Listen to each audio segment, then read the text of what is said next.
Assalamualaikum warahmatullahi wabarakatuh. Pamirsa subscriber YouTube Mang Cecep Gorobacep anu satia satu humanco di mana wae ayana. Dina dangat ayeuna urang neraskeun hanca dongeng Mbah Syekh Klinik Sakti bagian kaopat. Ye yasana Bapak S.A. Hikmat. Sateuacan dipedari ya dongengna sakumaha biasa ngahaturkeun rebu nuhun laksa ketika bingahan ka anu tos satia satuhu manco momen oge ngalai kana ieu dongeng-dongeng Mang Cecep Gorobacep. Mudah-mudahan eta kasayan dibales ku Gusti Anu Maha Suci. Amin. Ya Allah ya Robbal alamin. Sumangga supados teu nyangkolong teuing kana waktos wilujeng ngadangukeun.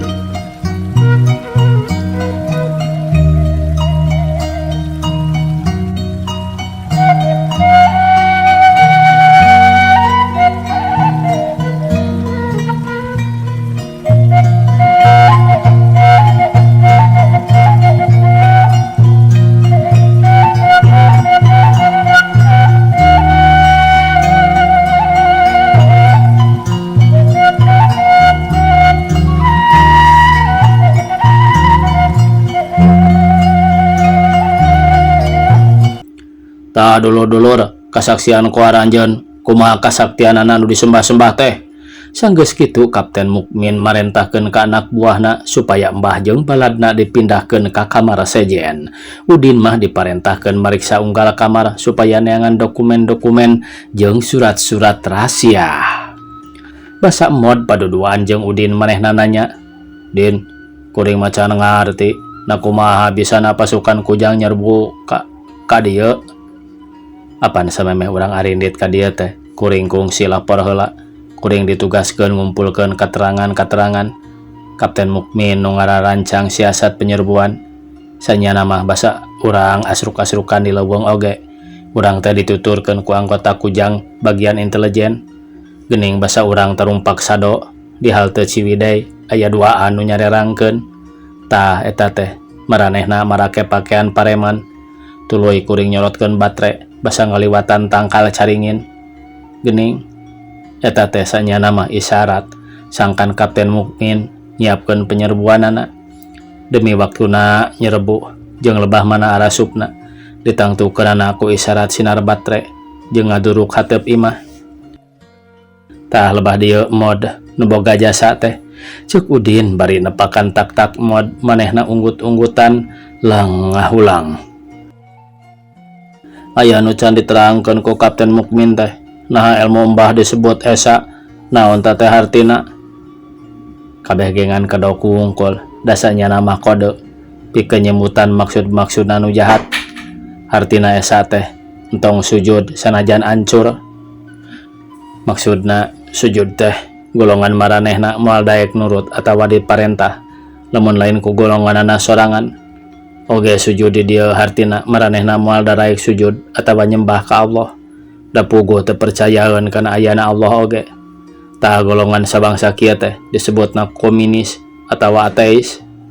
Kutan kitu ceuk mod. Tapi naha atuh rea jelema-jelema nu kapangaruhan malah bejana rea pangagung-pangagung nu marentah karamat ka Mbah Syekh teh. Nyaeta mod dasar manusia sok owah gingsir. Nu pinter sok kabalingar, nu bodoh sok katotoloyo, nu beunghar sok mawa sasar, nu malarat di barung maksiat. Ana menang musibat lebih percaya masrahkeun nasibna ka manusia tibatan ka Allah. Sangkilang geus dijangjikeun ku anjeunna teh, Iyyaka na'budu wa iyyaka nasta'in. Ka Gusti wungkul urang ibadah, ka Gusti wungkul urang nyuhunkeun pitulung. Tapi dina praktek nama bet kalahkan nareangan karamat-karamat jeung dukun-dukun. Renghap mod narik napas tuluy manehna nyarita dari pisan bangun nyumpah ka dirina.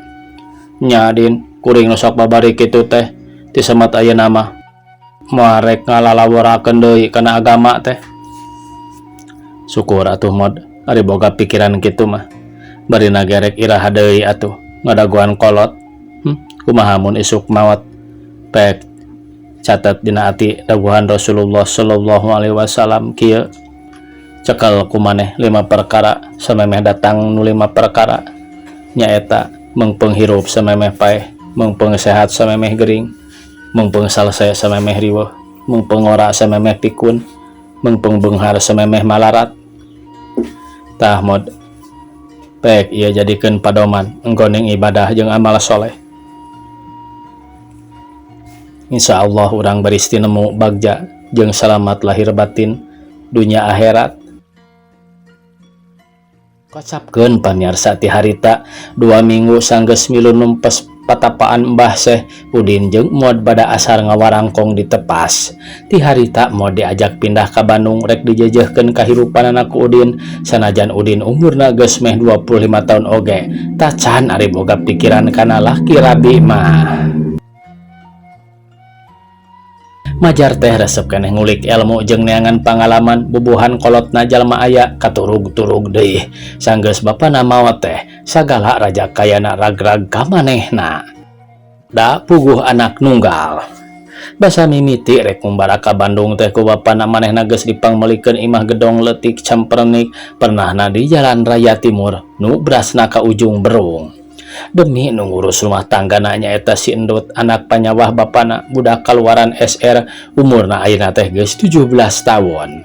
Mejehna bujang belaka senteng. Dahareun jeung pakaian Udin kumaha si Endut we jabat kitu manehna disakolakeun nyetir mobil ku Udin. Atuh dina aya perlu nu ngadadak teh geus bisa dipercaya nyetir Jeep Udin istuning budak sonagar jeung rapekan bubuhan asak warah ti ajengan Masdar bapana Udin. Sanajan Udin babarengan digawe jeung abri oge manehna masa nyana teu kabeungkeut ieu dan niatna oge nganyumbangkeun tanaga jeung pikiran wungkul itung-itung jadi sukarelawan Majara teh. Keur uprek ngawarangkong jol tukang koran jep nu ngarobrol teh jempe. Udin mukaan korana karek ge semenit maca anak gorowok teh.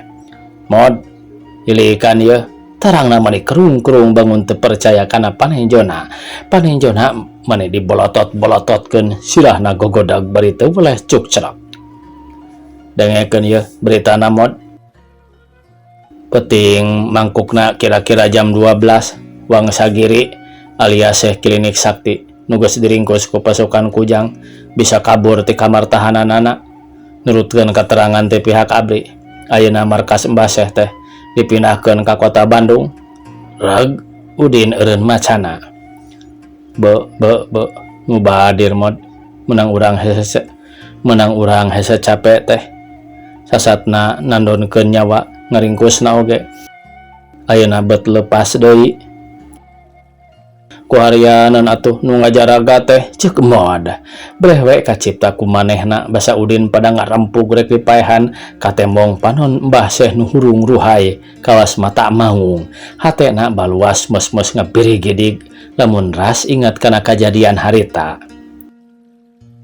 Din kuring masa umur-umur ge kawasna moal poho kana beungeutna Mbah Syekh teh ceuk manehna bari narik napas.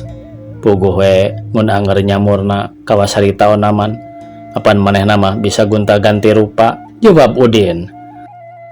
Tapi hiji rupa nu moal poho-poho teh naonna mod? Tanya Udin.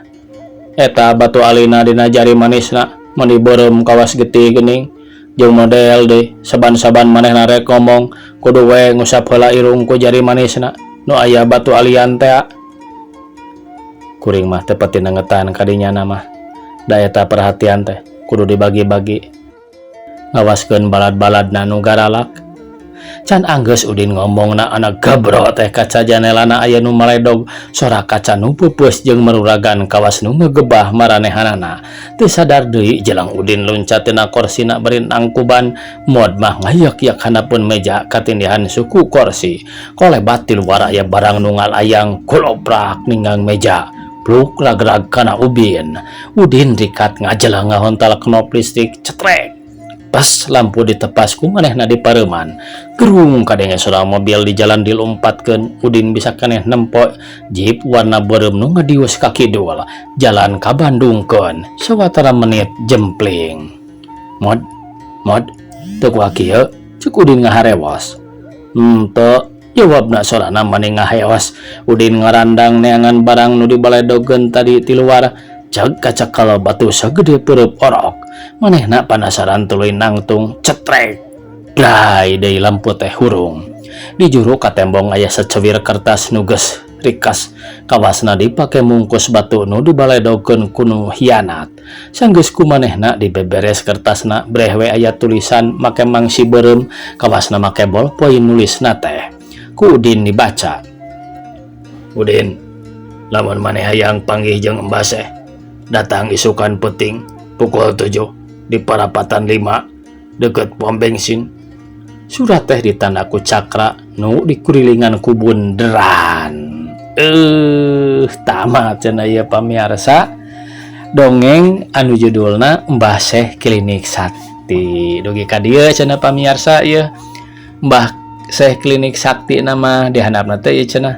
Antos medalna buku Nurdin di Arah Pati. Kitu cenah, mudah-mudahan atuh aya cenah pamiarsa nya. Dina sundadigi.com bukuna kitu da ti mana deui panginten. Milarian secara ieu mah nya. Naon itu disebatna teh tina internet mah. Kitu pamirsa, ieu panginten ieu teh salah sawios naonnya dongeng tapi aya sejarahan bakal lage ieu teh pamirsanya teu kuat 100% dongeng bakal teh ieu teh. Sakitu pemirsa anu tiasa kapihatur, mudah-mudahan dina dinten enjing tiasa ngaguar deui dongeng anu sanesna. Atuh mudah-mudahan teu ieu dongeng aya sasiereun sabeunyereun manfaatna sapunyere pegat simpai paturai patepang deui. Wassalamualaikum warahmatullahi wabarakatuh.